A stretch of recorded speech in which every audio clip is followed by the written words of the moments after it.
Over $1 trillion is what big tech is expected to spend in data center capital expenditure by calendar year of 2028. What does this mean? That I believe the biggest market opportunity in forms of stock investments are going to be AI companies. And that's why in today's episode, I'm going to take a closer look at 5 stocks that I'm keeping my close eye on for July.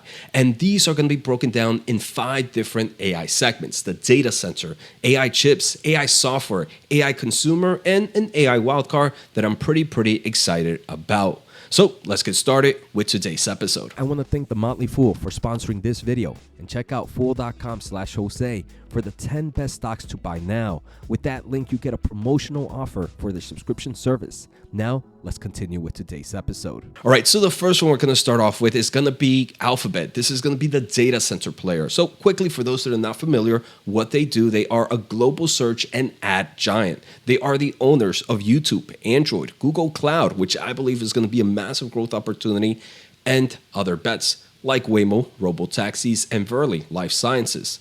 Now, a quick how do they make money? In fiscal year of 2024, 77% of revenue came from search, YouTube, and network ads. 12% came from Google Cloud, which is that AI infrastructure, and the market I am pretty excited about. The rest was subscription, hardware, and other bets. Now, if we look at the most recent quarter, Alphabet posted around $90 billion in quarter one of 2025 alone. Next, I want to take a closer look at some of the financials. And first, I'm looking at kind of just like their income statement, looking at gross profit margins. And the first thing you can see is this is trending upwards for the past few years. Since quarter 4 of 2024, this has been at a nice, healthy uptrend. The other thing, and everything else seems to be on a nice, healthy uptrend. Operating revenues are increasing, gross profit margins, net incomes continue to reach record highs. And to me, this tells me that this is a very healthy business and growing because of it. If we look at their overall balance sheet, a company with an amazing balance sheet, $95 billion in cash and short-term investments, roughly $10 billion in long-term debt, and about $75 billion in free cash flow.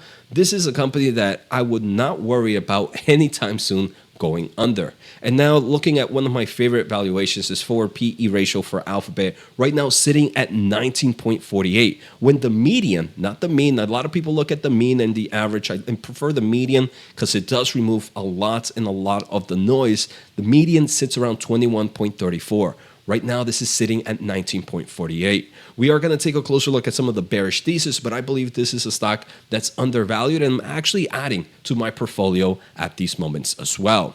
Now, I want to talk about the low-hanging fruit. The low-hanging fruit is that can be grabbed as quickly as possible. And first is profit expansion in Google Cloud. As AI workloads continue to scale, and they have things like Gemini, their Vertex AI solutions, their TPUs, which they're able to build massive AI infrastructures. 2 is that bundling of their subscriptions, YouTube Premium, Music, and Gemini AI add-ons into higher average revenue per users on these super subs. Unfortunately, I'm one of those super subs giving my money to Google. And the third is AI market demand allows for cloud not only to expand profits, but to start to grab market share in the cloud market. And that's what I'm actually pretty excited about. And I do believe this is a very low-hanging fruit because of the way the market is going, and because things like Google have their TPUs, which are now 7th generation in, which allows them to build massive amounts of AI infrastructure. All right, next I want to take a closer look at moonshot upside and the bearish thesis in forms of moonshot Waymo, right? This is kind of a massive opportunity, and we are seeing thousands and thousands of rides per week across major US metros. Now, if we continue to expand into new cities in 2025, there are reports that this deployment and total addressable market can easily top over $100 billion. Next is the AI winner being Gemini, which in theory, if you see an increase in Gemini, you're going to see a drive for more demand for TPUs and Google Cloud solutions. So it's a double whammy there. And I do believe this scenario is very possible due to the ecosystem of data collection that Google has created. The more data you feed on YouTube, on Google Search, on all this and all that, the better AI model Google can make with Gemini. Now, the bearish thesis, I put one here, but there is another one that came into mind. Obviously, antitrust overhang. U.S. courts ruled Google illegally monopolized in certain ad tech spaces. We also see the EU and other countries kind of file complaints on the privacy and the AI overviews and can create this risk of the company breaking up. The other thing is a lot of competition in the AI space and the fear of the search market being eaten up by those other players. I personally believe that the AI search is going to look very different from the search that we're in right now. And what gets me pretty excited about Google is trying to do everything to make sure it understand how that market is evolving. It's not looking like Apple, right? I'm not a huge Apple fan. I feel like Apple is sleeping in the wheel, and Apple has created this business that it doesn't know how to integrate AI pretty quickly without disturbing its overall business. I think Google is willing to do that. Google has showcased that while it is massively in the ad market, it's willing to disrupt this market to see how this space is evolving. And that gets me pretty excited about management. Now, we're going to jump into stock number 2, but if you haven't, make sure to hit the thumbs up. I'm trying to hit 75,000 by the end of the year. We're around at 69, almost hitting 70. Also, if you want to learn more about the semiconductor space, check out my newsletter, whatthechiphappened.com. Finally, all these great charts that you are going to see are part of fiscal.ai. And I do have a very, very great promotional offer. Get 15% off any paid plans. I use it on a daily basis. Check out fiscal.ai/Jose. You're not going to regret it. Now, stock number 2. Remember, this is going to be now the AI chip company. And I'm going to go with AMD. And obviously, NVIDIA is my number 1 player, but I'm looking more at the price rewards right now and the valuation based on risk to reward ratio. I'm still a huge NVIDIA bull. I'm not selling any shares, but at the moment, I do believe AMD maybe provides a little bit better risk to reward because, as we're going to see, it's not totally dependent on data centers just yet. So what do? They design CPUs, GPUs, FPGAs, an adaptive system on chips, semi-custom for console chips and some of these markets go into the data center space, some of these go into the client, which is the consumer, and some of these go to the embedded space, which is kind of like the industrial market. Here we can see the breakdown. Now, if we kind of look at financials, this is another one, right? That what do you see? You see a nice growth in gross profit margins throughout the upcoming quarters. You see a nice growth in operating revenues. You see a nice growth in overall net income. It does seem like the bottom of this cycle in the semiconductor has ended, and we are now chugging upwards with a lot of tailwinds. Now, if we look at the overall balance sheet, we see a nice amount of cash and short-term investment, not too much long-term debt. In theory, the long-term debt can almost be covered by free cash flow, which I believe is pretty impressive, and not much stock-based compensation. A company that has a very healthy balance sheet. And if we look at forward PE ratios, the median sitting at 34.29. Right now, sitting at about 34.12. So it's not, in my opinion, completely overvalued just yet. It's properly valued based on historicals, on its average. AMD is no longer an average company. It is much better than the average AMD it was. And I do believe this allows for maybe a bigger multiple for this one in forward PE ratios. Now, the low-hanging fruit. First, like I mentioned, this is not the next NVIDIA, but any small adoption in AI market can drive strong growth. 7 out of the 10 largest AI companies are already using AMD AI GPUs. Second is the EPYC CPU market share is gaining versus Intel in both the cloud and the consumer space. That can fuel a lot of earnings per share and revenue growth on the consumer side. And finally, outside of taking market share, the consumer and embedded markets are turning around, which can provide even another massive tailwind. So you have kind of 3 different segments: the AI data center space, you have the market share gains, and then you have the markets turning around that provide a nice tailwind. All that is ready to fuel AMD's growth. Now, the moonshot upside versus the bearish thesis. The moonshot upside is MI400. This is expected on paper to do really well. These GPUs are really going to be a competition to NVIDIA's Vera Rubin if they're able to release it on time. And this could finally maybe price a double-digit share from NVIDIA in the AI GPU. And remember, by 2028, 10% market share equals to $50 billion total addressable market. Even if they only get 10%, that is massive for AMD. Now, the bearish thesis, and it's not easy to hear this, but NVIDIA's the GOAT. The competition there is pretty crazy. Supply chain, right? Handling a form of AI rack solutions like Helios depends on you having great partners, of you being able to manage the supply chain very easily, and kind of doing it for the first time does create some risk. The second is obviously with any AI company, the demand of the market and what do they really want? Would they want to go with number two? Many are saying yes, gladly. Or would they stick with the solution that number one gives? Now, number three, we're going to look at AI software. And this is another one that I own and I've been buying. So stock number three is GitLab, ticker GTLB. What they do, they are an end-to-end DevSecOps SaaS platform. They do things with repo, continuous integration and deployment, security, and deployment of the overall platform. So they are this full stack solution that you use when developing some form of software solution. Now, they deliver the cloud hosted or self-managed, and they make money pretty quickly or easily. They have the seat approach and the usage-based subscription. If you are a seat, you pay free, premium, or ultimate. In fiscal year of 2025, revenue was around $211 million, up 29% year over year. Now, if we take a closer look at their income statement, we can see, yes, the operating gross profits or gross profit margins have seen a bit of a decline, but not much. 89.78 versus 88.64.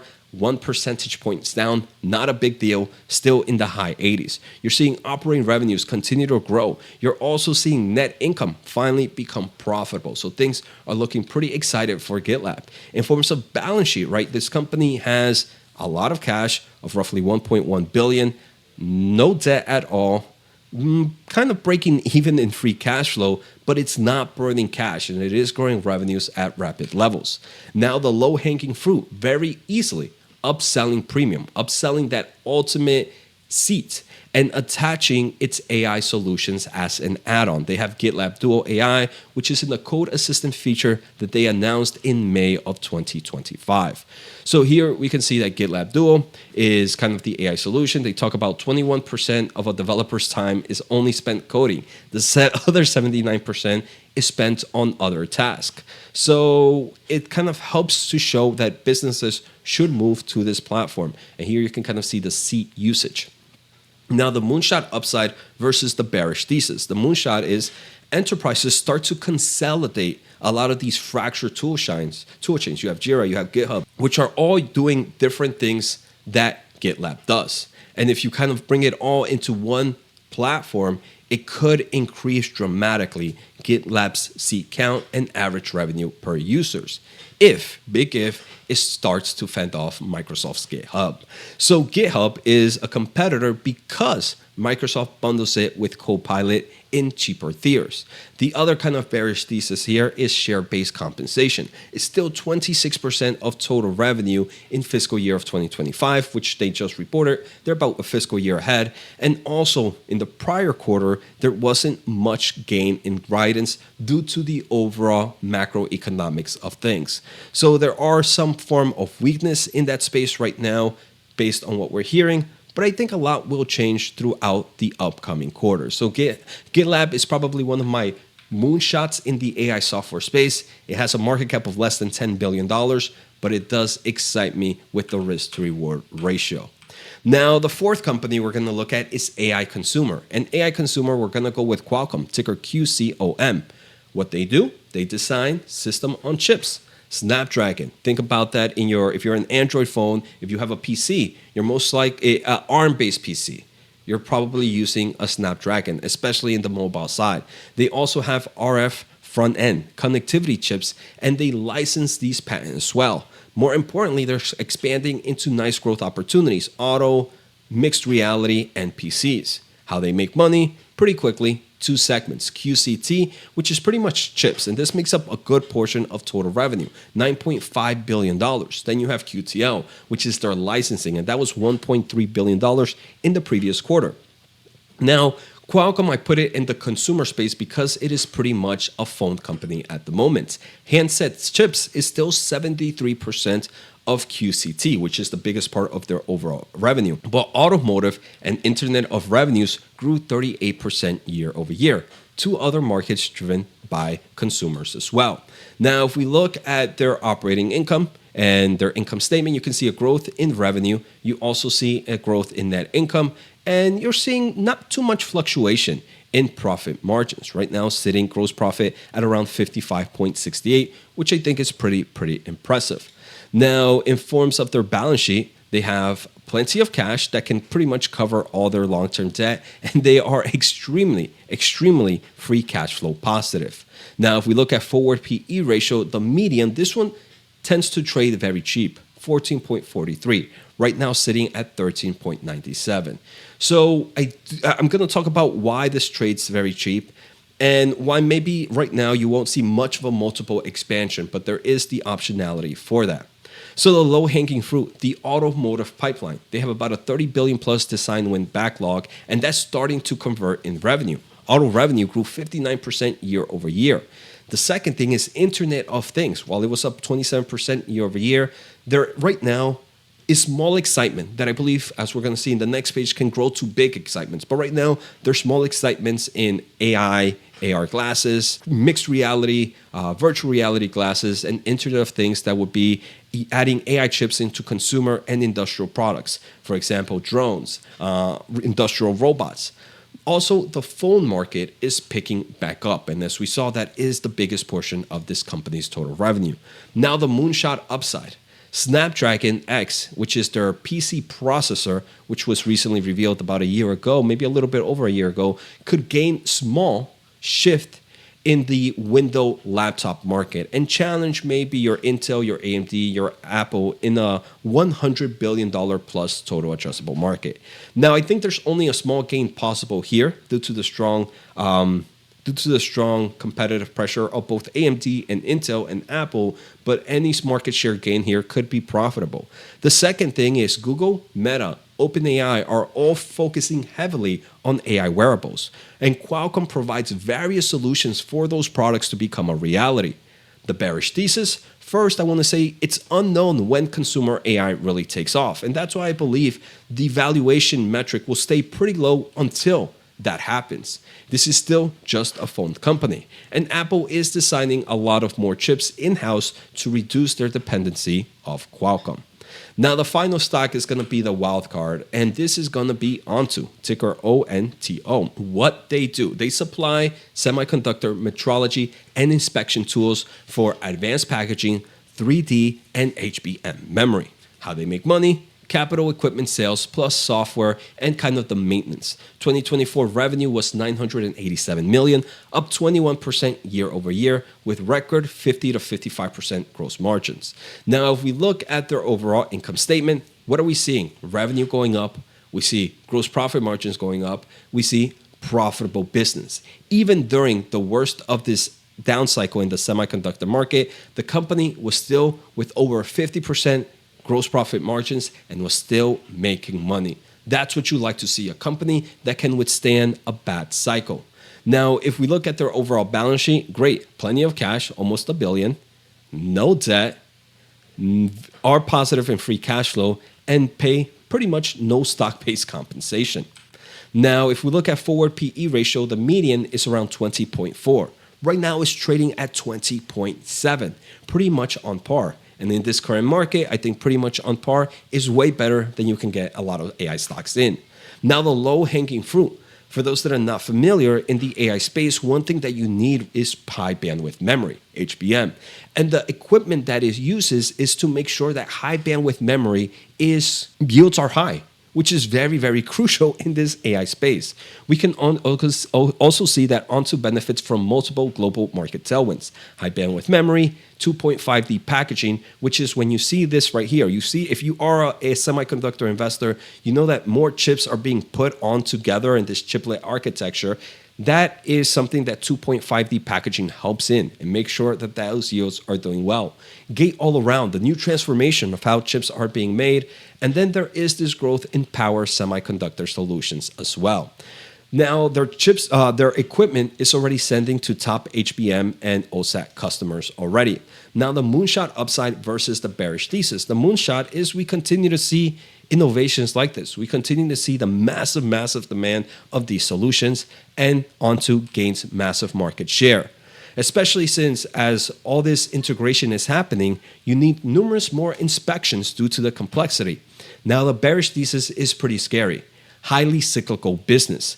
This is dependent on only a selected amount of customers. And if those customers slow down purchasing of equipment, it does create a down cycle. You have giant competitions like Cloud Corporation, Nova, Camtech that outspend Onto on research and development. And you also have the potential risk of US chip equipment tariffs that could crimp exports. Regardless, I do believe all these companies that I've talked about today have massive upside opportunity, which I am willing to not overlook, but I believe the growth outweigh the risk at the moment. With this AI market, everything is always evolving, so that can change in the next quarter or two. Let me know what you guys thought of today's episode. Take care, have a good day, and see you all next time.